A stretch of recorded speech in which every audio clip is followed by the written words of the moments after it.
Stacy Brooks here today. Boys, do we have a treat in store for you. Motorcade's getting ready to head out for the superintendent of Dublin City Schools. This is his annual Christmas motorcade. They go out to different schools and read. It's their reading motorcade. Got a lot of special treats in store for you. Definitely want to stay tuned because it's a great day in Dublin today.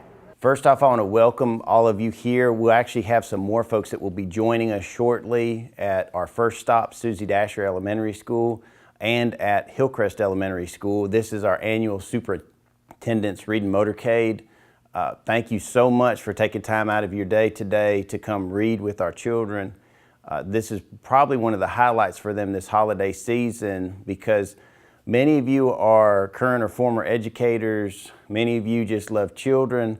And I promise when you get into these classrooms, it will be reciprocated. I have yet to find anyone at these reading motorcades that doesn't come out of those classrooms with big wide smiles. And typically there's a lot of laughter and a lot of happiness, which is really a part and parcel with this whole season that we're celebrating. What I wanted to do is give out a few little brief instructions. Most of you already have a book. You either brought one with you or you went ahead and selected one. But just for the purposes of Parliament, we had our media specialists at our two elementary schools separate these books into different grade levels so that you could select a book that fit the age level that you wanted to read to. Because we're going to try to have you read your books. The books typically take about 5 to 10 minutes to read. We're planning to be there for about a half hour. Wanted to give you enough time so that you could introduce yourselves and chat with the children. Try to make those lasting, formidable moments for them. I was telling someone a story yesterday about a news anchor that came to my elementary school when I was living in California, and he came 2 years consecutively. And the second year when he came, he remembered my name, and that really stuck to me. That was a formative moment for me, and you'll be surprised, regardless of what field you happen to work in, of the kind of moments that you'll make for these children. I actually had one the other day that ran into me that is grown, whose little brother now is going to Dublin High School, and he said, "You need to respect this man. This man covered me when I played ball. He's good," and you just don't realize the impact you'll make on a life. So I just want to again thank you so much for taking the time out of your morning to come be a part of our children's lives. This goes part and parcel with our strategy map, positive stakeholder engagement and support. You are the stakeholders, and you're going to affect change in our number one goal, which is high achievement and success for all students. So with that being said, if you haven't already selected a book, please do so. If you have, Mr. John Strickland, our transportation director, is going to be our bus driver for the day. He's a former principal, teacher, coach. He's pretty much done everything in the district, and I know he's going to grab a book too because he's one of our more animated readers. And I hope that you will just have fun with this, and I hope that you'll receive the blessing that I know so many people get when they get into these classrooms. So without that, let's go ahead and we'll board the bus and we'll go ahead and head on over to Susie Dasher. Name of this book is Santa's Underwear, okay? And what I'll do, I'll read and then I'll show you the pictures, okay? All right. And let's see. It said it was Christmas Eve and it was time to get ready. Santa shined his belt buckle and he polished his best black boots. He ate a really healthy dinner that gave him lots of energy for the night ahead. As Santa munched on his whole wheat bread, visions of delicious sweets danced in his head. Tonight, children everywhere would be leaving him tasty treats under the tree. That's why he was eating healthy food, because everybody was going to be leaving him cookies and snacks under the tree. And Santa has to eat all those in one night, and he doesn't complain at all. Okay? All right. He brushed his teeth, then he scrub-a-dub-dubbed in his tub, and then he blew out his white fluffy hair. He combed his silky beard until it shined like new fallen snow. See, he was getting all ready for his big trip around the world. Getting together with all that. He wrapped up in his favorite robe. He admired how jolly he looked in his mirror. And then the hour had come for him to put on his Christmas suit. And everybody's seen Santa, and you see what he wears in his Christmas suit. So let's see what he puts on. Santa pulled open his underwear drawer because that was the first thing he had to put on. He poked around in his dresser. Wait, where were his long, red, woolly underwear? Even though they were old and faded and scratchy and itchy and very saggy, he always wore them under his special Christmas suit. They kept him warm as his sleigh went all over the world. But he couldn't find his underwear. I wonder what happened to him. Let's see. Santa looked through the rest of his drawers. Santa looked in the dirty clothes hamper. Santa peeked under the bed and still no underwear. No red, long, fuzzy underwear. All he ever found was one dirty white sock, a dusty rubber reindeer toy, and 2 sticky candy canes. But no underwear to be found. Okay? I guess this year I'll just have to wear something else, Santa said. So he looked in his closet and he decided, I'll try on all my outfits from my other holidays. So first he picked out some pink boxer shorts and a t-shirt that Mrs. Claus had given him on Valentine's Day. Look at that. Is that a good something to wear for Christmas? No, it isn't, is it? And then he looked in his drawer and found long green long johns with shamrocks on them. What do you think, what day did he wear those on? What do y'all think? St. Patrick's Day. He said, that doesn't look like Christmas either. Then he pulled out his Easter briefs, and they were covered in pictures of dancing jelly beans. And Santa said, oh my goodness, what was I thinking when I even bought these? Then he found some underwear and an undershirt that he bought for Thanksgiving. But guess what? He had eaten so much food at Thanksgiving that they were too tight. See, y'all, this is all of his little underwear. But still no long, red, fuzzy, warm Christmas underwear. Then he pulled out his boring, regular underwear. And he said, nope, that's just not right for tonight. Well, what was he going to do? Wear no underwear at all on Christmas Eve? He'd freeze to death. He said, brr, I'll be freezing. So he's still looking. See, these are his old boring, everyday underwear. Let's see what he finds. Santa threw up his hands in despair. Oh no, the clock was ticking. It was getting time for him to leave on his trip. Children all around the world would be expecting their presents. There was no time to waste. He said, well, I'll just have to pull out those long johns with the shamrocks on them. At least I'll be warm. So he pulled out his St. Patrick's long johns. Do we wear things in Dublin City that has shamrocks on them sometimes? No. Yeah, we do. We do sometimes, don't we? All right. And then he opened up the closet, and guess what he found? Right there on a hanger right in front of him was a brand new pair of Christmas underwear. And they were red, and they were fuzzy, and they were warm. Santa was very, very surprised. He said, my goodness, these red underwear are almost as bright as Rudolph's red nose. Where did I get them from? And then he looked, and guess what was tied to the front of the underwear? It was a card, and it said, Dear Santa, use this woolly gift tonight. Last Christmas, we couldn't help but notice that your underwear really needed some help. Warm wishes to Santa Claus from Rudolph and all the reindeer. So see, you know what? They were thinking about him, weren't they? They said they worried about him getting cold, and they were thinking about him, so they got him a new gift.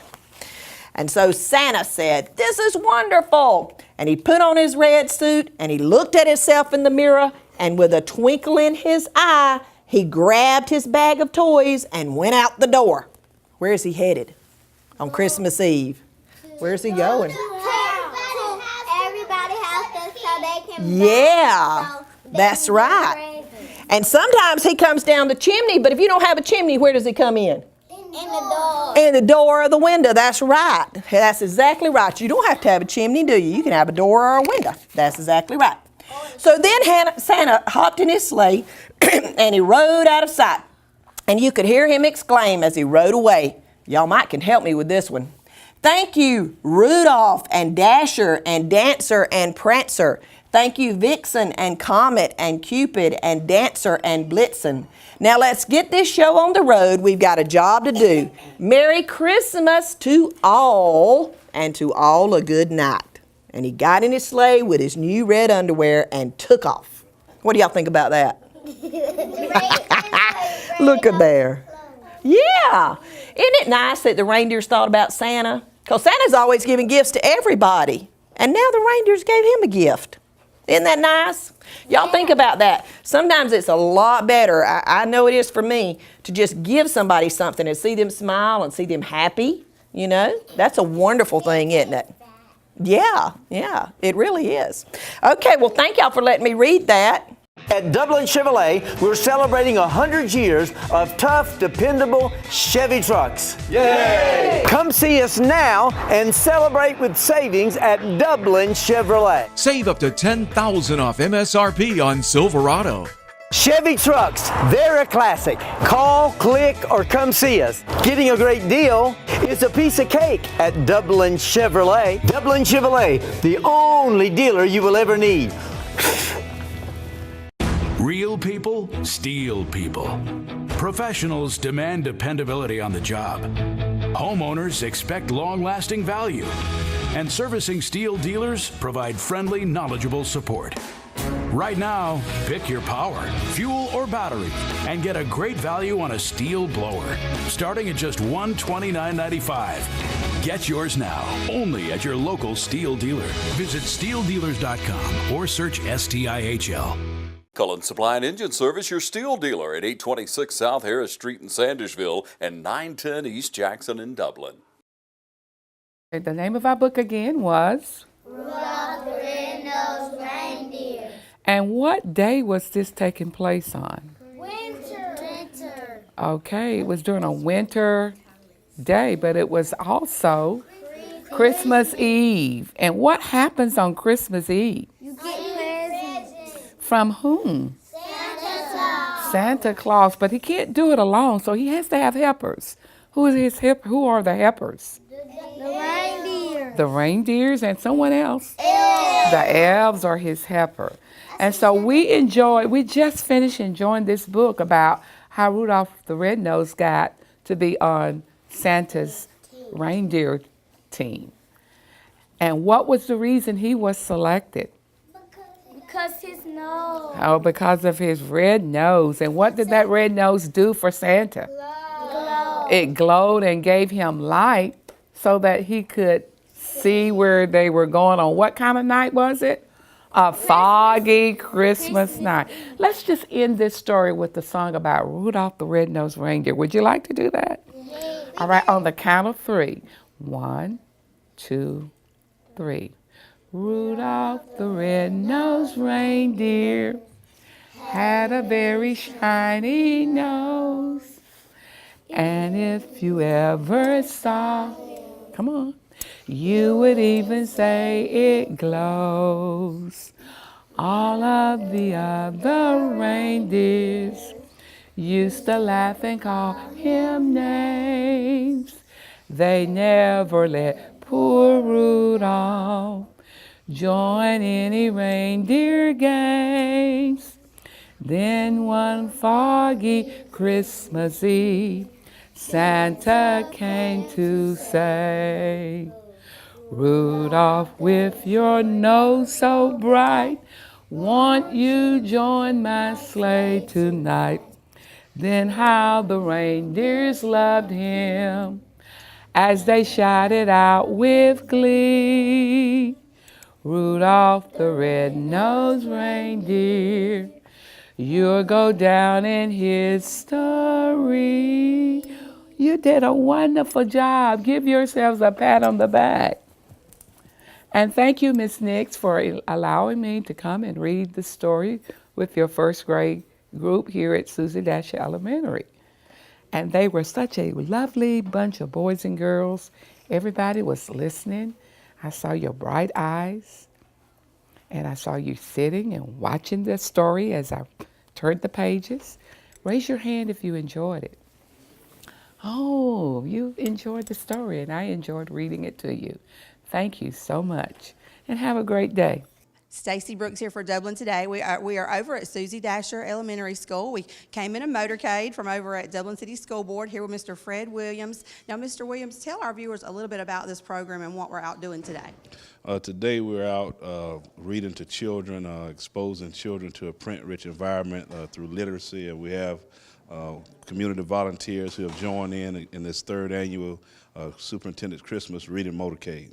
So this is the third year you've done it, and I know in the classrooms I was at, the kids were really excited. So it's a great opportunity for the community to get involved. So those who may have missed it this year, they'll be able to do it next year. Anything the community can do to help in the schools? Do you need people to come in and read and that kind of thing? Yes, we have a vetting process where we vet our volunteers that come in and read. We have a community readers program at both of our elementary schools, Susie Dasher STEAM Elementary and Hillcrest Leap Elementary, and we encourage our community to come in and help us to get Georgia reading by Get Dublin City reading. And so that's an initiative of our governor and our State Board of Education, and we understand that reading, if a kid is able to read, that they have the opportunity to be very successful in life.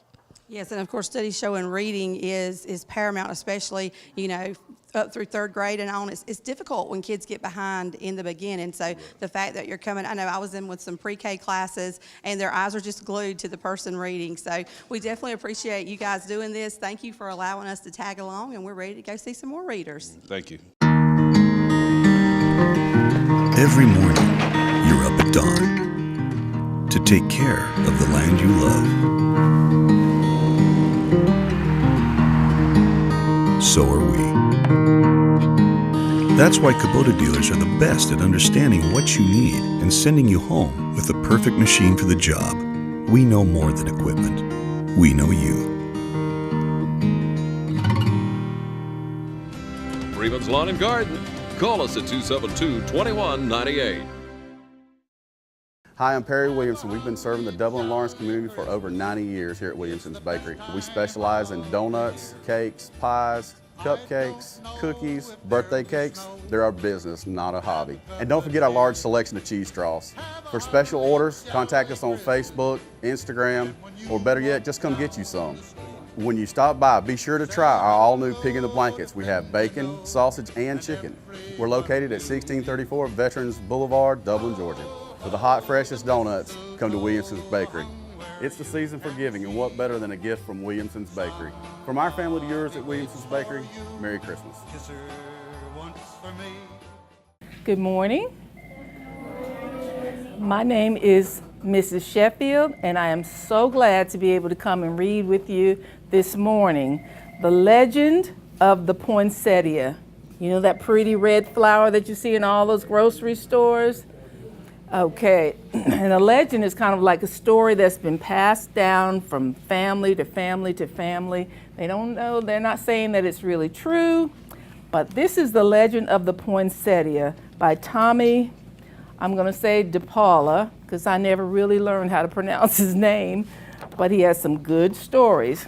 And this story is going to have a few like Spanish words in it, so just be ready. And if you hear something and you're not sure what it means, but I know you've heard some Spanish before, right? Especially when you were a little bitty and you watched Dora, right? Dora Explorer, she has all those. Okay, so we're gonna go with this. Lucida lived in a small village high up in the mountains of Mexico with her mama, her papa, and her younger brother and sister, Paco and Lupe. Papa worked in the fields with their burro, Pepito. A burro is like a donkey, okay? And his name was Pepito. Every evening, Lucida fed Pepito, and who is he? The donkey. Okay, and gave him fresh water and filled his stall with clean straw.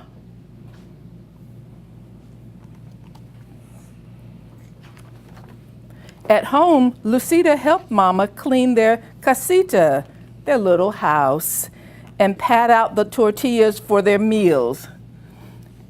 She took care of Paco and Lupe, and each evening they went to the shrine of the Virgin of Guadalupe near the front gate to see if fresh candles were needed.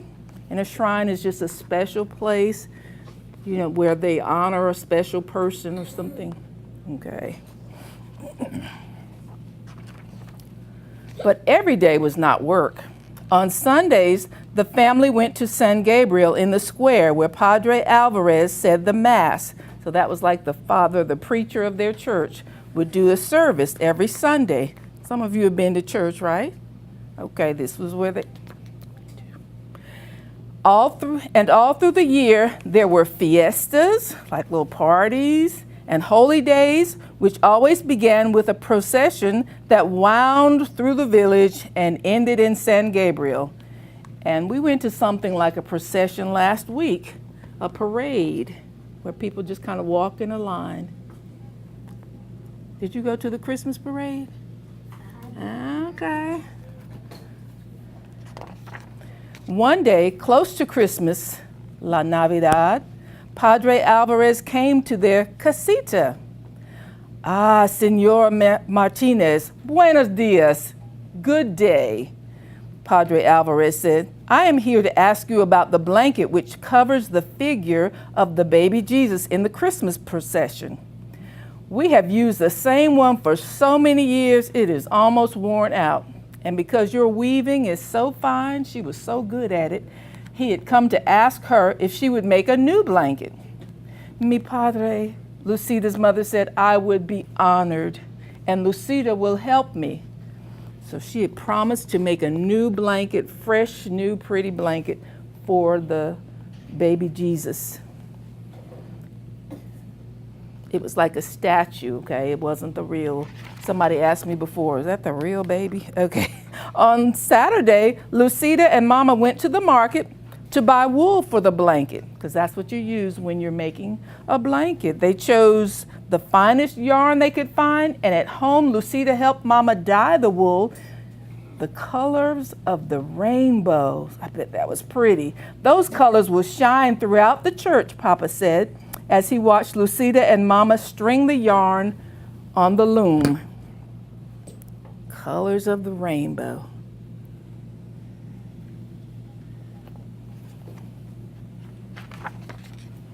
As Christmas drew closer, everyone in the village was busy. All the mamas were making gifts to place at the manger of the baby Jesus in the church, and papas worked together putting up the manger scene in San Gabriel.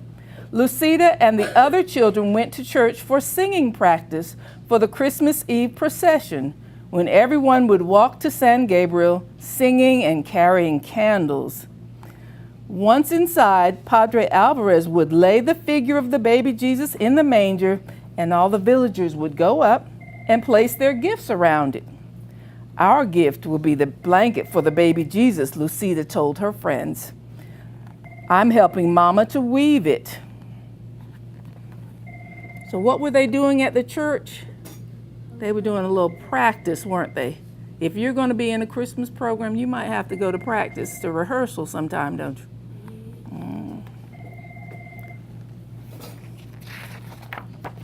One afternoon, a few days before Christmas Eve, Lucida and the children were singing in the church when Senora Gomez came hurrying in. Lucida, you must come home. Your mama is sick and your papa has taken her down to the town to see the doctor. You must take care of your brother and sister until your papa returns tonight. Lucida was frightened. Oh my gosh. Mama had never been sick before. When she got home, Paco and Lupe were crying. They were frightened too, and Lucida tried to comfort them. What do you think she could do to try to comfort them? Oh my goodness. She could maybe give them a hug, hold them real close. Ooh. She made some food and she sat down to wait for Papa. That evening, Papa came in looking tired and worried. He drew Lucida close to him and said, Lucida, mi niña, your mama is ill. Your auntie, Tia Carmen, will take care of Mama until she is well, but I must go back and stay with Mama until I can bring her home. But it won't be until after Christmas. Senora Gomez will take care of you and Paco and Lupe while I'm gone. She will come for you tomorrow. So they were going to have Christmas without Mommy and Daddy. Oh my goodness. Oh my goodness. What will she do? The next afternoon, Lucida overheard two women talking. Lucida's mama is ill. She won't be able to finish the blanket for the procession. Isn't that a shame? See, said the other woman, we are also disappointed. Padre Alvarez will have to use that old worn-out one. When Lucida went home to feed Pepito and get clothes for Paco, Lupe, and herself, she looked at that unfinished blanket on the loom. Perhaps, just maybe, I can finish it, she thought. But when she sat down and she tried to weave, the yarn got tangled. And the more she tried to untangle it, the worse it got. It was no use. She could never finish it by herself.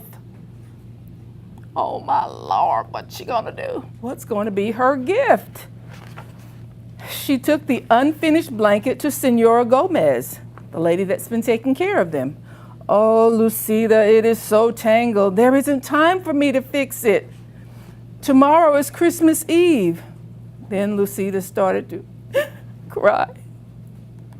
It's all my fault. The blanket is ruined. I won't have a gift to put at the manger. Don't worry, Lucida. We will all go to the procession together. Lucida didn't say anything, but her heart felt sad that she had ruined Christmas. What? Oh my gosh. Come, Paco. Come, Lupe. It is time to go to the procession, Senora Gomez called on Christmas Eve. Now, where is Lucida? She was nowhere to be found. That girl was hiding. From the shadows, Lucida watched everyone gather for the procession. She was hiding back around there. Okay. The candles were lit, the singing began, and the villagers walked to San Gabriel, carrying gifts to place on the manger. Lucida walked along in the darkness and watched the procession go into the church, followed by Padre Alvarez carrying the baby Jesus.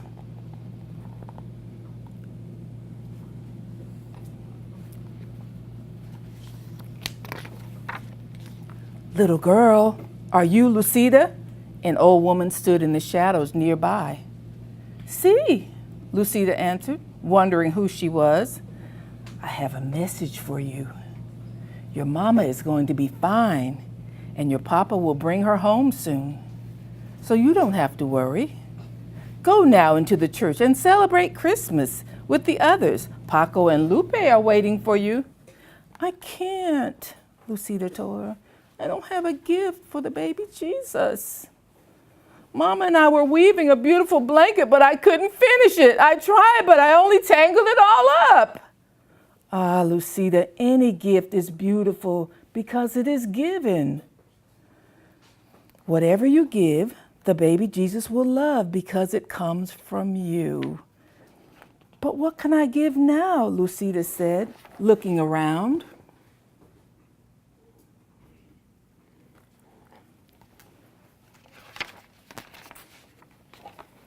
A patch of tall green weeds grew in a tangle nearby. Lucida rushed over and picked up an armful. Do you think these will be all right? Lucida turned around to ask the old woman, but she was gone. Lucida walked into the church. It was blazing with candlelight, and children were singing as she quietly walked down the aisle with that bundle of green weeds in her arms. What is Lucida carrying? A woman whispered. Why is she bringing weeds into the church? Another one murmured. Lucida reached the manger scene. She didn't pay any attention to them. She placed those green weeds around the table. Then she lowered her head and she prayed.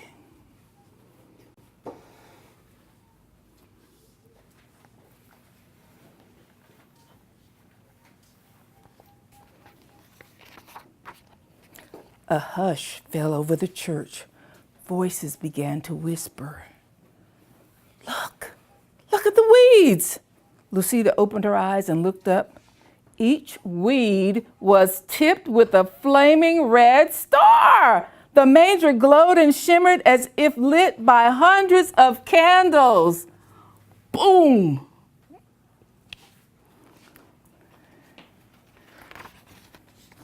When everyone went outside after the Mass, after their Christmas service, all the clumps of tall green weeds throughout the whole town were shining red stars. Lucida's simple little gift had indeed become beautiful. And every Christmas, to this day, the red stars shine on top of green branches in Mexico. The people call the plants La Flor de Nochebuena, the flower of the holy night, the poinsettia. And that is the end. Thank you for listening so nicely. Thanks again for joining us today. Stacy Brooks here over at Hillcrest Elementary. We are winding down the superintendent's Christmas reading motorcade. It's definitely been a lot of fun today. Great getting out, seeing these kids enjoying. Numerous people came along, took the bus over, followed behind us. So we've had a really great day. Hope you'll join us next time. It's definitely been a great day in Dublin today. Merry Christmas!